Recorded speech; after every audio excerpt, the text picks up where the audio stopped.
అందరికీ అందరూ ఎలా ఉన్నారు? బాగున్నారా? నేను మీ లక్ష్మి. మా ముగ్గురు పాపలకి స్నాక్స్ ప్రిపేర్ చేస్తున్నానండి. ఏంటన్నది చూపిస్తాను రండి. కాలీఫ్లవర్ పకోడా వేస్తున్నానండి. ఇదిగోండి, ఇవి కొంచెం పసుపు వేసేసండి బాయిల్ చేసి పెట్టుకున్నానండి. అందులో శనగపిండి కొంచెం సరిపోతుందండి. ఒక కప్పు శనగపిండి, ఒక కప్పు బియ్యం పిండి అండి. అందులో వేయవలసినవి అల్లం పేస్ట్, కారం, పసుపు, ధనియాల పొడి, గరం మసాలా, ఉప్పు, కొత్తిమీర, కరివేపాకు ఇవేనండి వేయవలసినవి. ఆల్రెడీ నేను పొయ్యి మీద అయితే పెనం పెట్టానండి. ఆయిల్ కూడా వేసేసాను. పెద్ద మంట పెట్టేసాను. ఇప్పుడు కలుపుకుందామండి. కలిపే ప్రాసెస్ చూపిస్తాను మీకు. ఒక కప్పు మైదాపిండి, శనగపిండి వేసేస్తున్నానండి. ఒక కప్పు.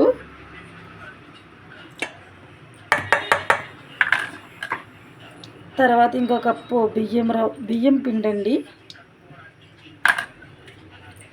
తర్వాత ఉప్పు, పసుపు, కారం ఇవన్నీ చెప్పాను కదండి మీకు. మొత్తం అంతా ప్రాసెస్ వేసేస్తున్నానండి.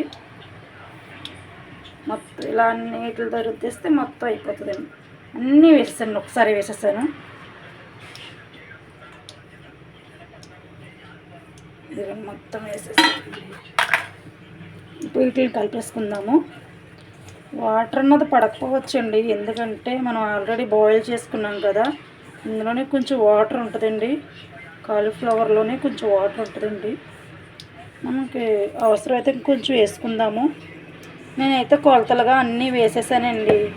ఇంకా అన్నీ సరిపోతాయి. ఉప్పు కూడా అన్నీ మొత్తం సరిపోతాయి. ఇంకేం వేసుకోవాల్సిన అవసరం ఏం లేదండి. కారం కూడా కొంచెం తక్కువగా వేసాను, పిల్లలు తింటారు కదండి అని. కారంగా ఉంటే మళ్ళీ వాళ్ళు తినడానికి ఇబ్బంది పడతారని మొత్తం కలిపేస్తున్నానండి.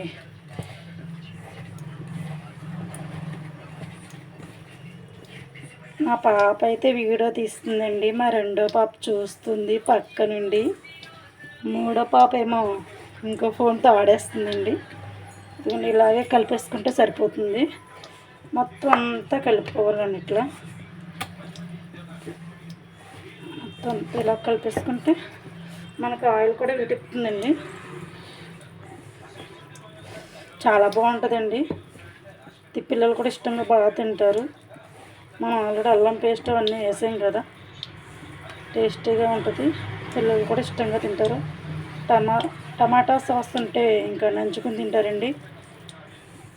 మా ఆయనగారు అయితే తీసుకురావడానికి వెళ్ళారు మా పిల్లల కోసం టమాటా సాస్.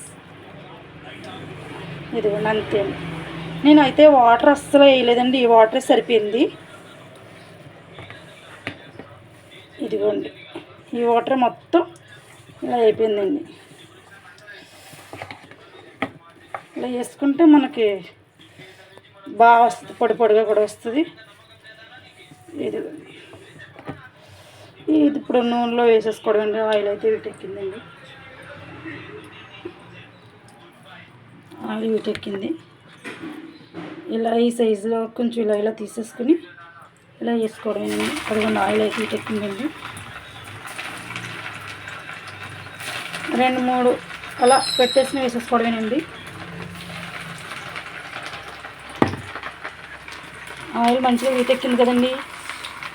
బాగా త్వరగా వేసేసుకుంటే మనకు కూడా చిన్న మంట పెట్టుకోవాలండి. వేసేటప్పుడు మనకి రెడ్ కలర్ వచ్చేంత వరకు కొంచెం వేపేసుకుంటే అయిపోద్దండి. ఇంతకీ మీ పాపలకి మీరేం స్నాక్స్ తయారు చేస్తున్నారండి చెప్పండి. ఓకే అండి, బాయ్. అలాగే ఒక లైక్ చేసి సబ్స్క్రైబ్ చేసుకోండి. బాయ్.